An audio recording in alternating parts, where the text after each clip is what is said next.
Hey, it's Travis, Barna Parts. I've been actively working on a solution for chain tension in the chain case here this summer. Just thought I'd do a little video, talk about my progress, what I'm envisioning this product doing. So basically, you already have a spring inside on the tensioner that applies force. And doing some research, all the two-stroke models, all they have is that spring. They don't even have a tensioner bolt, which leads me to believe that really all you want applying force to that chain tension is just that spring. But this design with the bolt can very easily allow many to apply even more force, beyond what the spring applies. And the parameters for setting it are very vague. I think Yamaha specs turn it until it's finger tight, which that's going to yield results all across the board. And then you back it off a turn or two. There's all sorts of variables of what people are setting this at. But I wanted to come up with a way that allows for a definitive approach to setting this, that anybody that uses this method will have the exact same baseline for what their chain tension is. And what I'm essentially doing is creating a tensioner bolt that functioned as like a tire depth gauge. So, as the chain stretches, the tensioner, the gap between the bolt and the tensioner is going to increase. And then by having this depth gauge, which will have, increments on it. Now this is just to simulate what I'm looking to do, but it would be like a stainless rod with some lines scribed on it, maybe like 0.5 millimeter increments.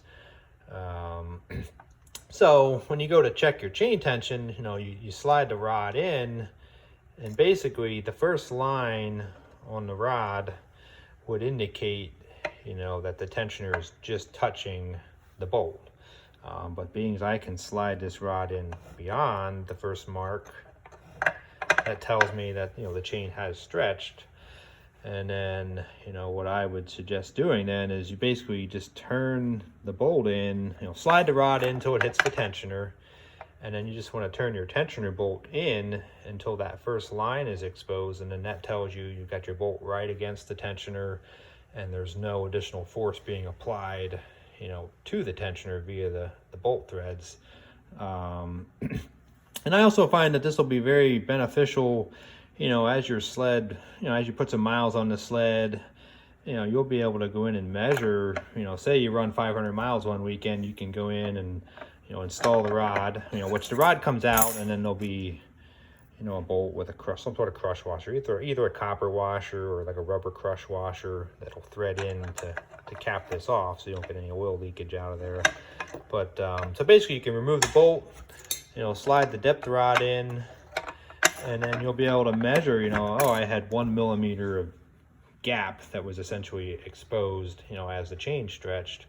So it'll give guys kind of a baseline method of measuring, okay, every 500 miles I get, 1/8 of an inch of gap, so then I go in and check it, But, this will give guys feedback, if everybody's using this same method of measuring, it'll be essentially an apples to apples comparison as far as how much stretch guys are getting. And then I think this will ultimately lead to less wear in the top gear bushing, because nobody's going to be applying extra force by cranking this bolt in and overriding the natural tension of the spring. So yeah, so that's what I'm working on. Like I say, this is just some prototype fit ups that I've been sending back and forth to the machine shop, getting some stuff worked out to get some of these made up here for the fall. I hope to have these ready by fall, and I really think it'll take all the guesswork out of where is my chain tension really set at, because obviously you can see what's going on here, but when you're trying to do this on the sled, you got it all together, you're doing it blind.